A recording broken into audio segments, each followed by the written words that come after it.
ఒకసారి దుర్వాసుడు మహాముని, దుర్వాసో ముని, ఆయన వస్తూ ఉన్నాడు. ఆయన కొంచెం కోపిష్టి ఋషి, అంటే లోక కళ్యాణం కోసమే ఆయన కోపం కూడా. మళ్ళీ చాలా గొప్పవాడు. అమ్మవారు ఒక మాల ఇచ్చింది ఆయనకి, ఒక అద్భుతమైనటువంటి ఒక దాన్ని ఏమంటారంటే పుష్కరమాల అంటారు.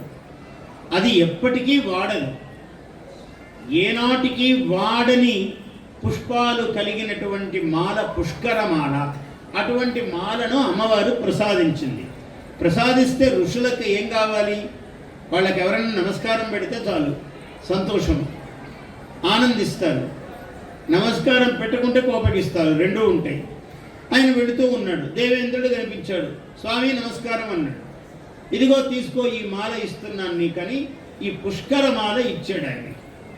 పుష్కరమాలనిస్తే దేవేంద్రుడు మద గర్వముతో ఆయన ఏం చేశాడంటే ఆ మాలను తీసి ఆ ఏనుగు కుంభస్థలం మీద వేశాడు. తన వాహనం కదా ముందుకు ఇట్లా పడేశాడు అగౌరవంగా.